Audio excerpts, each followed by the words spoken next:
Ассалаумағалейкум, құрметті YouTube оқырмандары, қалдарың қалай, жатам ораза қабыл болсын.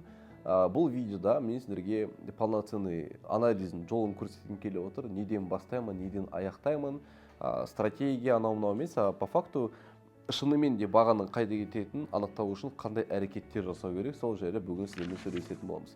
Ең бастысы каналға лайк, подписка, комментарий жазуды ұмытпаңыздар. И осыдан бастап көбірек лайфтар ойлап түсіргім келіп отыр. И көп жағдайда біз сіздерге сигнал ретінде видеоларды қарастыратын боламыз. Поэтому міндетті түрде колокольчик қосып қойыңдар, потому что сигналды өткізіп алатын мүмкіндіктерім бар. Сол сәттілік тілеп қойыңдар, бастайық.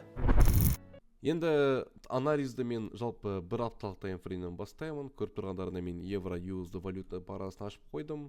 Желательно оң жақ бетте корреляцияны ұстау үшін де жақсы. Мысалы үшін DXY ол евро-доллар қарама қарсы жүретін индекс доллара. То есть давайте внимательно қарастырайық. Евро-доллар бізде әдемілеп тұрып құлады и потом коррекция берді. Анау керісінше әдемілеп тұрып өсті и төмен қарата кетіп жатыр. Бұны не үшін қарау керек, мен қазір түсіндірем. В принципе, былай болады, допустим, евро-долларда бізде мысалы үшін тренд нисходящий болып келе жатып, разворот берсе, ал индекс долларда тренд нисходящий болып келе жатып, разворот бермей қалса, то есть типа мынада разворот бар, а мынада разворот жоқ. То есть это уже дивергенция. Өйткені мынаның линиясы мынандай, ал мынанікі мынандай, то лучше переждать. То есть на разворотты серьезно қабылдаудың керегі жоқ, потому что қазір индекс доллара төмен кетіп минимумды кесетін болса, то мынау сенде ложный пробитие болып қалады да, и былай түсіп жоғары кетпей, ол дальше төмен кетіп қалады деген сияқты. То есть мен түсіндіре алдым деп ойлаймын, әлі қазір көптеген фишкаларды сендерге көрсететін боламын.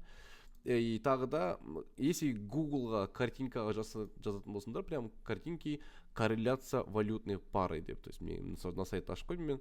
Что такое корреляция на Форексе? Ол валютный паралардың достығы және керісінше қарама қарсы. Евро, доллар мен британский фунт ГБП доллар 77%-ға дос. То есть екеуінің қозғалысы 77%-ға бірдей. Евро-доллар өссе, ГБП доллар өседі деген сияқты. АУД доллар более-менее похож на настроение, ГБП GPI уже слабый. А вот, допустим, USD CAD, доллар мен Канада, евро-долларға 79% қарама қарсы жүреді. А ГБП USD-ға 85% қарама қарсы. То есть міндетті түрде осының бәрін қарап отыр, допустим, сен анализ жасап отырсың, и анализ бойынша сенде, допустим, USD СХФ бағасы өсу керек екен. Евро-доллар құлайсың, евро-доллар құлау керек екен. То есть сол саған дополнительный бір уверенность сыйлайтын болады. Плюс саған қарау керек еще жаңалықтарды. Forex Factor деген сайтқа кіресіңде, на тұрған жерді басып, this week, осы апта деп таңдай салдым. Мысалы үшін мен Apple Settings көрдік мне, и бізде мұнда жаңалықтар шығады. Понедельник күні, получается, Monday, 3 мартта бізде NZD, AUD, то есть сап-сары папкалары болса, ничего страшного. Вот қызылдарға мән беру керек. Мысалы үшін понедельник күні бізде кешкі сағат 8-де доллары бойынша қызыл түсті ECM PMI деген жаңалық тұр екен. Бұл өте маңызды көрсеткіш. Факт бізде 53. То есть оның алдында 50-9 болды, 50-6, 50-3 байқағандарындай бізде төмен қарата түсіп барады. И вот нәрсенің не екенін түсіну үшін я рекомендую просто түк ұялмай, қорықпай бұл сұрақты Googleға қоя беруге. То есть Google'дан информация іздеуге қорықпаңдар. Бұл фундаментальный анализ. Бұны сендерге ешкім үйретпейді, бұны өздерің үйреніп алу керексіңдер. И вот мен жаздым, жаңағыдай интернетке көрсетейін қазір, что такое ECM PMI деген экономические новости.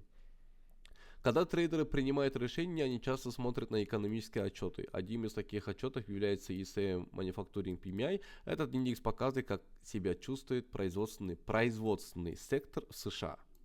Если он растет, это хороший знак для экономики. Если он снижается, инвестор начинает волноваться. То есть, қараңдар, вообще обычно елудің маңайын жүреді. Елуден либо төмен көрсетеді, елуден либо жоғары көрсетеді. Байқағандарында, в принципе, біз пока что елуден жоғары жұмыс. Но 50-9, 50-6, 50-3 ақырын түсіп бара жатыр, бірақ пока что 50 жоғары. И вот мында мысал кетті. 2 сентябрь күні публикация слабых данных по ECM PMI 47,2, что ниже 50. Евро показало среднесрочный рост. То есть индекс Америкадағы жаңағы производственный показатель елуден түсіп қалған кезде, вот, То есть долларға спрос азайып қалды, потому что экономический слабость бар, а соответственно евро өсіп кетті. Көрдіңдер ма? То есть жаңалықты осылай түсініп үйреніп алсаңдар болады. Сендердің мақсаттарың просто каждый жаңалықтан қорықпауға. И дальше кеттік. 4 мартта бізде жаңалықтар болған жоқ практически, рынок слабый, то есть сары түсті ауды болды. То есть мынандай кезде можно просто аудыға жоламай қоюға, допустим, просто не интересуешься ауды, басқа валюталарда торгуешь. 5 март не Нау бар міне ауды бойынша, CPI бар, кстати, швейцарский франк бойынша сағат 12:30 PM. То есть бәрін президент Трамп speaks, то есть Трамп сөйлепті. Non-farmның ADPS, допустим, Employment Change, ECM, PMI тағы да біреу тұр, мысалы үшін бізде міне, и кете береді. То есть основа, конечно, это пятница күні Non-farm. Non-farm өте маңызды жаңалықтардың бірі. По идее, каждый айдың бірінші пятницасы это Non-farm. Мысалы үшін қазір бізде марттың 7-сі, ол бірінші пятница болып тұр, видите, Friday. И сол күні бізде Non-farm тұр. То есть мынаның показателін қарайтын болсаң, исторически вот жаңағыдей 143 болды, потом 159 болды. То есть ты можешь просто посмотреть, 143 болғанда не болды, 159 болғанда не болды. И актуал, то есть ендігі шығатыны 159-дан жоғары болса, соответственно, қай направлениеға Non-farm апарып жатыр, сол направление бойынша дальше кете береді деген сөз. 159-дан төмен, бірақ 143-тен жоғары болып қалса, уже 50-50, так что лучше не лезть. И так далее. То есть жаңалықтарды изучать етуге қорықпаңдар. Окей, тағы да қандай достар бар? Вот евро-долларға бағана мен айтқандай GBP USD бар дедім. И GBP USD қарайтын болсаңдар, в принципе, видите, как я уже говорил, они друзья. Кішігірім схожесть бар, но в то же время кішігірім разница бар. Енді евро-долларда менің байқауымша бізде үлкен имбаланс бар екен. То есть бұл имбаланс қашан пайда болды? 7 ноябрь 22 жылы. Оған дейін евро-доллар тупо нисходящий трендта болған.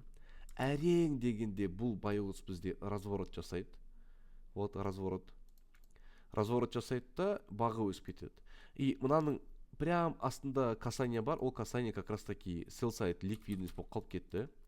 Осы ликвидностьті баға шешті де, денесі осы уровеньнің үстінде, мен басқа түспен көрсетем более детально. Вот. Ал тині осы уровеньнің астында тұр. То есть это какой-то хороший знак на то, что у нас вот уже баға өсет дегенді білдіреді. В то же время кері жақ бетінен қарайтын болсақ, бізде бар на жақта имбаланс еще один. Давайте его отметим другим цветом, также красным. Мне нравится красным отмечать. Также есть что-то похожее на СНР стратегию, есть что-то похожее на ордер блок. Осы екеуі тұр, в принципе, осының бойына келе жатырмыз. Закреп бар, кеттік бір күндік таймфреймді ашайық. Метод занято, ребята. Бір күн таймфрейм ашайық.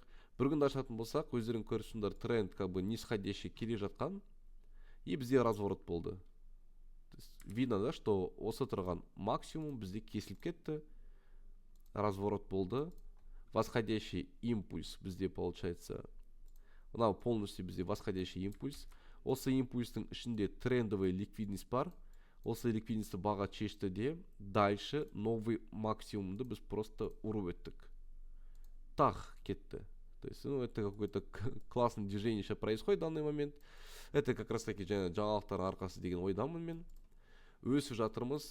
Также я вижу мында менде бар ордер блок. Дайте сары түспен бойын мен оны. Осы ордер блоктың ішінде ішкі ликвидность бар. Ішкі ликвидностьті баға шешті де, дальше жоғары кетті. Соответственно, менде появился, в принципе, еще одна зона интереса. Надан бастап мынаған дейін. Это полностью зона интереса. То есть я для себя таким образом определил бір ордер блок, бір имбаланс. То есть вот он, боковик мой. Осы екі ортада мен енді сауда жасаймын. Точнее, осы екі ортада. На жақтан либо төмен, на жақтан либо жоғары. Будем ожидать. То есть бағалар қатты өсіп бара жатыр, қарқынды. Даже былай қарайтын болсақ, да, слишком быстро растет. И в то же время давайте изучим кері жақ бетті. То есть также бір апталық таймфрейм. Тура сол жағдай бізде болған разворот на жақта тық еткізіп. Мында төменгі ликвидностьтер метр шешілген екен кішігірім. Также бізде уровень поддержки бар екен, который отработался.